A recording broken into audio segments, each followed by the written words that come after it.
കേരളത്തിന് ഏറ്റവും അത്യാവശ്യമുള്ളതും കേരളത്തിൻ്റെ റെയിൽവേ വികസന പദ്ധതിയിൽ ഏറ്റവും പ്രധാനപ്പെട്ടതുമായ ശബരിപാത കേന്ദ്ര സംസ്ഥാന ഗവൺമെൻറ്റിൻ്റെ അനാസ്ഥ മൂലം നഷ്ടപ്പെട്ടു പോകുന്നൊരു സാഹചര്യമാണ് ഇപ്പോൾ ഉള്ളത്. അതിൽ പ്രതിഷേധിച്ച് ഈ പാത കടന്നു പോകുന്ന 4 പാർലമെൻറ്റ് നിയോജകമണ്ഡലമാണ്.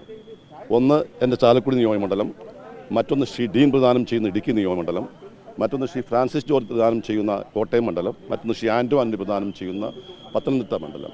ഈ 4 നിയോജകമണ്ഡലത്തിലെയും എംപിമാർ ഇതിനെതിരെ ശക്തമായ ജനകീയ പ്രക്ഷോഭം നടത്താൻ തീരുമാനിച്ചിരിക്കുകയാണ്. ആ വിവരം അറിയിക്കുന്നതിന് വേണ്ടിയാണ് നിങ്ങൾ വന്നത്. നമുക്കറിയാം, ഈ ശബരിപാതയുടെ പ്രാധാന്യം വളരെ വലുതാണ്. ഇത് നഷ്ടപ്പെടാനുള്ള കാരണം ഞാൻ നേരത്തെ സൂചിപ്പിച്ചതുപോലെ കേന്ദ്ര ഗവൺമെൻറ്റിൻ്റെയും സംസ്ഥാന ഗവൺമെൻറ്റിൻ്റെയും അനാസ്ഥയും പിടിപ്പുകേടും പരസ്പരം കുറ്റാരോപണം നടത്തി രണ്ടു കൂട്ടർ ഒഴിഞ്ഞു മാറുകയാണ്.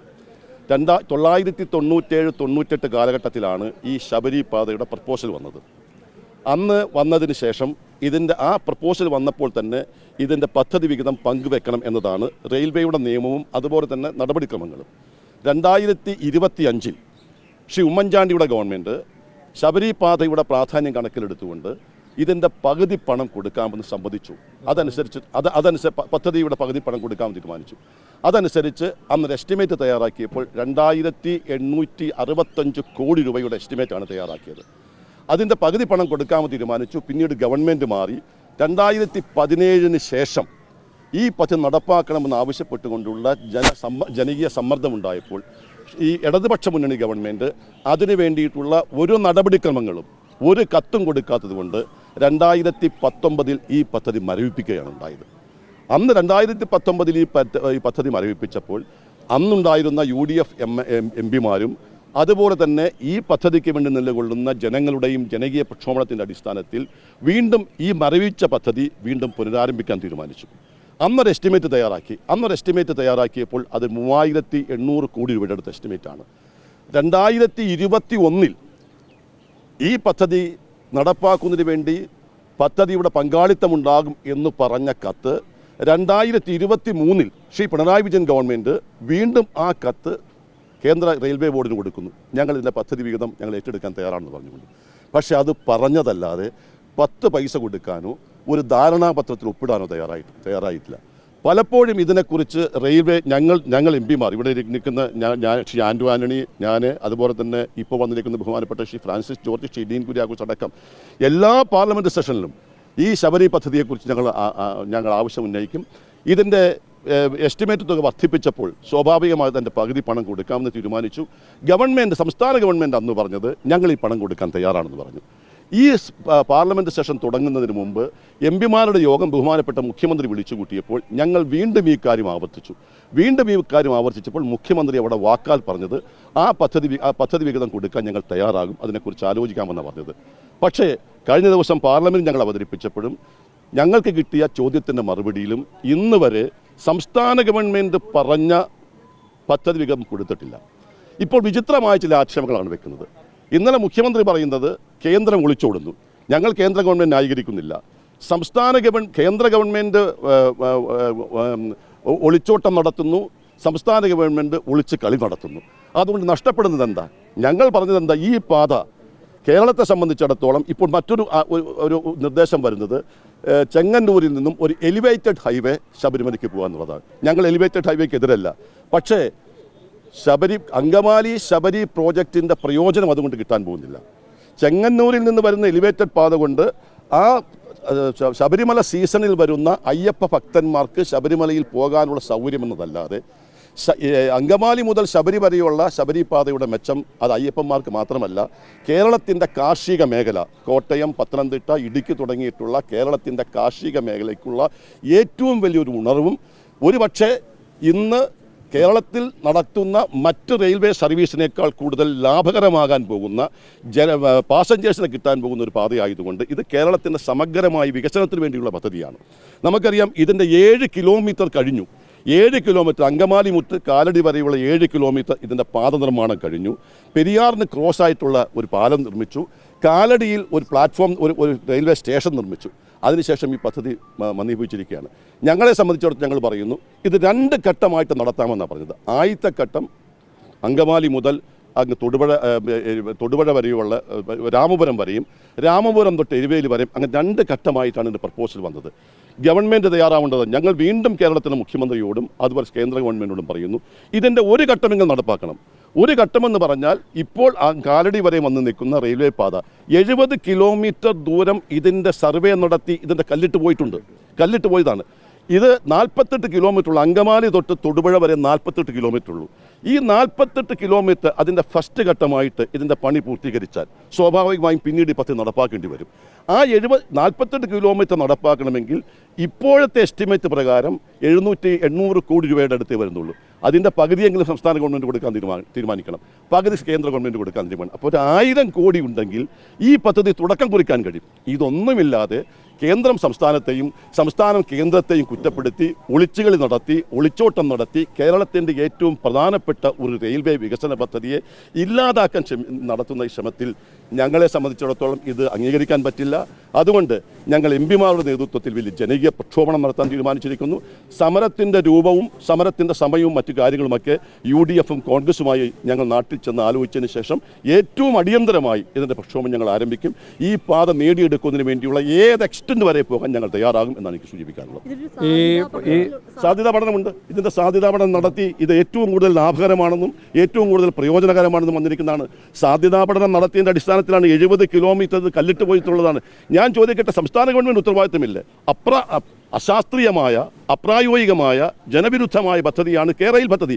ഈ കേരയിൽ പദ്ധതിക്ക് വേണ്ടി ചെലവഴിച്ച തുക ഇവർക്ക് അല്പമെങ്കിലും ഒരു കോമൺ സെൻസ് ഉണ്ടായിരുന്നെങ്കിൽ അതിനുവേണ്ടി പ്രാഥമിക നടപടിക്ക് വേണ്ടി ചെലവഴിച്ച തുകയെങ്കിലും ഈ പദ്ധതിക്ക് വേണ്ടി മാറ്റിവെച്ചെങ്കിൽ ഇതിൻ്റെ ഫസ്റ്റ് ഘട്ടം പൂർത്തീകരിക്കാൻ വന്നു. അതുപോലും ചെയ്യാതെ അപ്രായോഗികമായ പദ്ധതിയുടെ പിന്നാലെ പോയി കേന്ദ്രവും സംസ്ഥാനവും തമ്മിൽ തർക്കമുണ്ടാക്കി കേരളത്തിന് കിട്ടേണ്ട അർഹമായ അവകാശങ്ങൾ നഷ്ടപ്പെട്ടു പോകുന്നു എന്ന പരാതിയാണ് ഞങ്ങൾക്കുള്ളത്. പണം കൊടുത്തില്ല എന്ന് മാത്രമല്ല, പണം കൊടുക്കാമെന്ന് പറയുന്ന ഒരു ഇൻറ്റൻഷൻ, ഒരു കത്തെങ്കിലും കൊടുക്കണമല്ലോ. ആ കത്ത് പോലും കൊടുത്തിട്ട് ഞാൻ പറഞ്ഞല്ലോ, സംസ്ഥാന ഗവൺമെൻറ്റിന് കുറ്റമുണ്ട്, കേന്ദ്ര ഗവൺമെൻറ് സ്വാഭാവികമായും ഈ പദ്ധതിയെക്കുറിച്ച് സംസ്ഥാന ഗവൺമെൻറ്റിൻ്റെ അടുത്ത് കേന്ദ്ര ഗവൺമെൻറ് നടത്തേണ്ട നടപടികൾ പൂർത്തീകരിക്കണ്ടേ? സംസ്ഥാന ഗവൺമെൻറ് പണം കൊടുക്കേണ്ടത്. സംസ്ഥാന ഗവൺമെൻറ്റിൻ്റെ 50% കൊടുക്കാമെന്ന് ശ്രീ ഉമ്മൻചാണ്ടിയുടെ കാലഘട്ടത്തിൽ സമ്മതിക്കുകയും അതിനുശേഷം ശ്രീ പിണറായി വിജയൻ്റെ ഗവൺമെൻറ് വന്നപ്പോൾ കൊടുക്കാമെന്ന് പറയുകയും ചെയ്ത വാക്ക് പാലിച്ചിട്ടില്ല. അതിൻ്റെ ഏറ്റവും വലിയ കുറ്റങ്ങളിൽ ഒന്നാണത്, ഞാൻ സമ്മതിക്കുന്നു. ആദ്യത്തെ ഘട്ടം അങ്കമാലി മുതൽ എരുവേലി വരെ വിഭാവനം ചെയ്തിരുന്നെങ്കിലും ഇത് കേരളത്തിലെ 3ാമത്തെ സമാന്തര പാതയാക്കി മാറ്റണമെന്നാണ് അന്ന് തൊട്ടേ എല്ലാവരും ആഗ്രഹിച്ചിരുന്നത്. 2009 ഞാൻ MP ആയി വരുന്ന ആ സമയത്ത്, ആ 2014 അത് നമ്മുടെ മമതാ ബാനർജി റെയിൽവേ മന്ത്രിയായിരിക്കുന്ന സമയത്ത് ഇത് എരുമേലിയിൽ നിന്ന് റാന്നി, പത്തനംതിട്ട, കോന്നി വഴി പത്തനാപുരം, പുനലൂരിലേക്ക് എക്സ്റ്റെൻഡ് ചെയ്യും. അത് തിരുവനന്തപുരത്തേക്കുള്ള 3ാമത്തെ സമാന്തര പാതയായി മാറും എന്നുള്ള നിർദ്ദേശം വെക്കുകയും അത് ബഡ്ജറ്റിൽ മമതാ ബാനർജി റെയിൽവേ മന്ത്രിയായിരിക്കുമ്പോൾ പ്രഖ്യാപിച്ചു. അത് സർവേ ഉത്തരവായി, അത് പ്ലാനിൽപ്പെടുത്തി. ഇത്രയും കാര്യങ്ങൾ നടന്ന് ഇരിക്കുന്ന ഒന്നാണ്. ഇത് ഇവിടെ സൂചിപ്പിച്ചതുപോലെ ഇത് തികഞ്ഞ നിരുത്തരവാദപരമായ സമീപനം കൊണ്ടാണ് ഇതിപ്പോൾ മുന്നോട്ട് പോകാൻ കഴിയാത്തത്.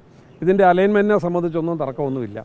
അലൈൻമെൻറ്റൊക്കെ എരുമേലി വരെയുള്ള അലൈൻമെൻറ്റ് ഏറ്റവും കുറച്ച് വീടുകൾക്കും ആളുകൾക്കും ബുദ്ധിമുട്ടുണ്ടാകുന്ന തരത്തിൽ അലൈൻമെൻ്റ് എടുത്ത് ആ അലൈൻമെൻറ്റ് പൂർത്തീകരിച്ചിരിക്കുന്നതാണ്.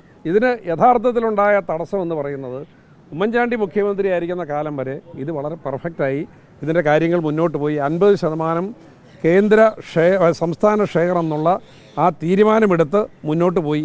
പിന്നീട് അധികാരത്തിൽ വന്ന ഗവൺമെൻറ് പറയുന്നതല്ലാതെ, ഇപ്പോൾ ഞങ്ങൾ MP-മാരോ ജനപ്രതിനിധികളൊക്കെ പറയുമ്പോൾ ഞങ്ങൾ ഇതിനോടൊപ്പമാണ് എന്ന് പറയുന്നതല്ലാതെ ഒരു തുണ്ടുകടലാസ് പോലും നോക്കിയോ ഇതേ സംബന്ധിച്ചൊരു തീരുമാനമെടുത്ത് കൊടുക്കുകയോ 50% എന്നുള്ള ഒരു നടപടിക്രമങ്ങൾ മുന്നോട്ട് കൊണ്ടുപോവുകയോ ചെയ്തിട്ടില്ല. ഇത് ഇവിടെ സൂചിപ്പിച്ചതുപോലെ ഒരു ഘട്ടം കൊണ്ടത് ഒറ്റയടിക്ക് അത്രയും പണം കണ്ടെത്താൻ കഴിയില്ലെങ്കിൽ 2 ഘട്ടമായി നടപ്പാക്കട്ടെ. ഇപ്പം തൊടുപുഴ വരെയുള്ള അതിൻ്റെ അലൈൻമെൻറ്റ് കണ്ടെത്തി അതിൻ്റെ സ്ഥലം അക്യൂർ ചെയ്യാനും അതിനുവേണ്ടിയുള്ള കല്ലിടയിൽ വരെ പൂർത്തീകരിച്ചു. അപ്പോൾ യാതൊരു തർക്കവും ഇല്ലാതെ അവിടം വരെ പൂർത്തീകരിക്കാം. ആദ്യത്തെ ഘട്ടം അവിടം വരെ വന്നിട്ട് അടുത്ത ഘട്ടത്തിലേക്ക് ഇത് എരുമേലി മാത്രമല്ല, ഇത് റാന്നി, പത്തനംതിട്ട, കോന്നി വഴി പുനലൂരിലേക്ക് എക്സ്റ്റെൻഡ് ചെയ്യുന്ന അടുത്ത ഘട്ടം കൂടി അതിലേക്ക് കടക്കാൻ കഴിയും. ഇതിപ്പോൾ എത്രയോ കോടി ഉറുപ്പിക ചിലവഴിച്ചു. ഇതിപ്പോൾ ഒരു റെയിൽവേക്ക് വേണ്ടി ഒരു പാലം തീർത്തു, റെയിൽവേ സ്റ്റേഷൻ തീർത്തു, ട്രാക്ക് 8 കിലോമീറ്റർ ട്രാക്ക് തീർത്തു. ഇതെല്ലാം പൂർത്തീകരിച്ചതിന് ശേഷം ഇപ്പോൾ ഒരു ഓൾട്ടർനേറ്റീവ് എന്ന് പറയുന്ന ഓൾട്ടർനേറ്റീവ് ആയിട്ടുള്ള ഏത് സംവിധാനം വരുന്നതിനും ഞങ്ങൾ ആരും എതിരല്ല, വന്നോട്ടെ, യാതൊരു പ്രശ്നവുമില്ല. പക്ഷേ ഈ പാത എന്ന് പറയുന്നത് ഇത് കേരളത്തിലെ 3ാമത്തെ സമാന്തര പാതയാണ്. റെയിൽവേ ആശ്രയിക്കുന്ന ഏറ്റവും കൂടുതൽ സാധാരണക്കാരായ കൃഷിക്കാരായ മലയോര മേഖലയിൽ താമസിക്കുന്ന അവരാണ് ഏറ്റവും കൂടുതൽ യാത്രാക്ലേശം അനുഭവിക്കുന്നത്, അവരാണ് ഏറ്റവും കൂടുതൽ പ്രയാസം അനുഭവിക്കുന്നത്. അവർക്ക് വേണ്ടിയുള്ള ഒരു ഹൈവേ കൂടിയാണ് ഇത്. തീർത്ഥാടന കാലഘട്ടത്തിൽ പൂർണ്ണമായും ഇത് തീർത്ഥാടകർക്ക് വേണ്ടിയും മറ്റ് കാലഘട്ടങ്ങളിൽ സാധാരണ ജനങ്ങൾക്കുള്ള അവരുടെ സഞ്ചാരത്തിൻ്റെ ഏറ്റവും പ്രധാനപ്പെട്ട ഒരു പാതയായി ഇത് മാറുമെന്നുള്ള 100% ബോധ്യത്തോടു കൂടിയാണ് നിൽക്കുന്നത്. അതുകൊണ്ട് ഇക്കാര്യത്തിൽ ഞങ്ങൾ മന്ത്രിയെ കണ്ടു. മന്ത്രി വളരെ പോസിറ്റീവായിട്ടാണ് ഞങ്ങളോട് സംസാരിച്ചത്. സംസ്ഥാന ഗവൺമെൻറ് അവർ പറഞ്ഞിരിക്കുന്ന കാര്യങ്ങൾ 50% ഷെയർ അവരിതിൻ്റെ വഹിക്കുമെന്നുള്ള കാര്യത്തിലുള്ള തീരുമാനവും അതേ സംബന്ധിച്ചുള്ള സ്ഥലം അക്വയർ ചെയ്യാനുള്ള നടപടികളും പൂർത്തിയാക്കിയാൽ ഞങ്ങൾക്കൊരു താമസവുമില്ല, പൂർണ്ണമായും ഈ പദ്ധതിയോടൊപ്പം നിൽക്കും എന്നാണ് റെയിൽവേ മന്ത്രി, ഞങ്ങളിപ്പോൾ പലവട്ടം കണ്ടു, റെയിൽവേ മന്ത്രി ഞങ്ങളോട് പറഞ്ഞിരിക്കുന്നത്. അപ്പോൾ ഇതിൻ്റെ അകത്ത് ഒന്ന് സംസ്ഥാന ഗവൺമെൻറ് അതിൻ്റെ ഉത്തരവാദിത്തം നിർവഹിക്കണം, കേന്ദ്ര ഗവൺമെൻറ് ഇക്കാര്യത്തിൽ വളരെ ശക്തമായ നടപടികളായിട്ട് മുന്നോട്ട് പോകണം. ഇത് കേരളത്തെ സംബന്ധിച്ച് ഒരു ഡ്രീം പ്രോജക്റ്റാണ്. പ്രത്യേകിച്ചും ഇന്ന് കേരളത്തിൽ യാത്രാക്ലേശം അനുഭവിക്കുന്ന ആളുകൾ എന്ന് പറയുന്നത് മലയോര മേഖലയിലെ ആളുകളാണ്. അവർക്ക് നല്ല ഹൈവേ ഇല്ല, അവർക്ക് റെയിൽ ഫെസിലിറ്റി ഇല്ല, അവർക്ക് ഒരു എയർപോർട്ടിൽ പോകണമെന്നുണ്ടെങ്കിൽ അതിന് പറ്റിയൊരു സംവിധാനമില്ല. ഇതെല്ലാം കൊണ്ട് ഏറ്റവും വിഷമിക്കുന്ന ഈ മലയോര മേഖലയിലെ ആളുകളാണ്. പിന്നെ നമ്മുടെ കേരളത്തിൻ്റെ സാമ്പത്തിക ഭദ്രതയുടെ നട്ടെല്ല് എന്ന് പറയുന്ന വാണിജ്യവിളകളാണ്. ഈ വാണിജ്യവിളകൾ മുഴുവൻ ഈ മലയോര മേഖലയിലാണ്. റബ്ബറാണെങ്കിലും കാടമമാണെങ്കിലും കുരുമുളകാണെങ്കിലും എല്ലാം മലയോര മേഖലയിലാണ്. അപ്പം അതിൻ്റെ ട്രാൻസ്പോർട്ടേഷനും ഏറ്റവും കൂടുതൽ ഉപകരിക്കുന്ന ഒന്നാണ്. അതുകൊണ്ട് ഈ പദ്ധതി മുന്നോട്ട് കൊണ്ടുപോവുക എന്നുള്ള കാര്യത്തിൽ ഒരലംഭാവവും വരുത്താൻ കഴിയില്ല. കാരണം ഞങ്ങളെല്ലാവരെയും, ഞങ്ങളിപ്പോൾ ഈ പദ്ധതി കടന്നു പോകുന്ന 4 പാർലമെൻറ്റ് മണ്ഡലങ്ങളാണുള്ളത്. ചാലക്കുടി, പിന്നെ ഇടുക്കി, കോട്ടയം, പത്തനംതിട്ട, ഈ 4 നിയമമണ്ഡലത്തിലെയും ജനങ്ങൾ ഈ പദ്ധതിയോടൊപ്പമാണ്.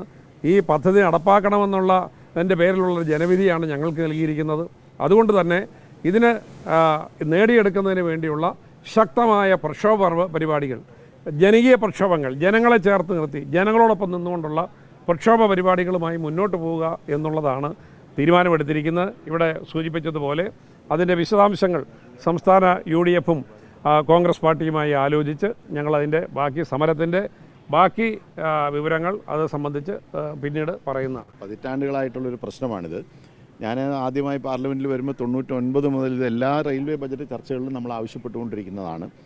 ഇപ്പോൾ ഏറ്റവും ഒടുവിൽ വന്നപ്പോൾ ഈ പറയുന്ന ഈ പുതിയ പ്രപ്പോസൽ, അതായത് ഈ ചെങ്ങന്നൂർ പമ്പ എന്ന് പറയുന്നത്, വാസ്തവത്തിൽ അതും പ്രായോഗികമായിട്ട് നടക്കില്ല. ആദ്യം എന്തായിരുന്നു, അങ്കമാലി പമ്പയായിരുന്നു. എന്തുകൊണ്ടാണ് അങ്കമാലി എരുമേലിയാക്കിയത്?